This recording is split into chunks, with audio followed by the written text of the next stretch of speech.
Oh hey, it's your friend who unintentionally will wait until 3 days before Christmas to buy everyone's presents.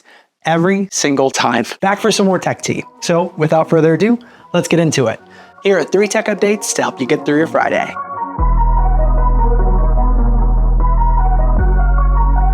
A $7.9 billion lawsuit against Sony was just given the green light in the EU. Here's what you need to know. In a case that began last August, a consumer rights advocacy group alleged that Sony is charging a 30% commission fee on all digital purchases made through the UK PlayStation Store, instead of selling it for the intended discounted prices. Sony has been working to try to get the case dismissed, but as of Tuesday, the Competition Appeal Tribunal sided against the company, saying it failed to establish that the complaint has no reasonable grounds for making the claims, and that because of that, the trial will now proceed with the hearing phase. Platforms marking up prices is nothing new, and although it's gross, it's not against the law. What Sony is being charged with, though, is the fact that they will not allow any third parties to sell directly on the PlayStation Store, so it's therefore limiting the competition and able to charge these higher rates. If this rings a bell, we saw similar versions with the Epic versus Apple lawsuit, as well as the current one against Google. These hearings will for sure be drawn out, but I'll make sure to provide these updates when it does start and what it might mean for PlayStation owners. Okay,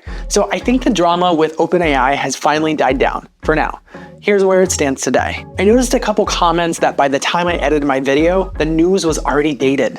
The truth is, the story was changing so rapidly, I had to delay it twice and still miss some last minute beats. I last talked about how Sam Altman was thrown out of the company and Greg Brockman quit. They were then hired by Microsoft until over 45% of OpenAI staff tried to leave. After multiple companies, even Microsoft, tried to swoop up their staff, news broke that the company reappointed Sam as the CEO once again. The 3 board members which voted to throw out Altman are unsurprisingly not in those seats, and there are still negotiations being made to fill some of those outstanding roles. There are also talks of having a member of Microsoft's team filling in for one of those seats. In seats filled previously with researchers and academics, there are now people with more of a background in business and technology. This move is notable since OpenAI was first made of individuals looking for principles over profit. Out of all of this chaos, there are lots of people who are burned, but the real winner here is Microsoft. And finally, dbrand, the sponsor of literally everyone besides me, yet, heyo, is suing another major case maker.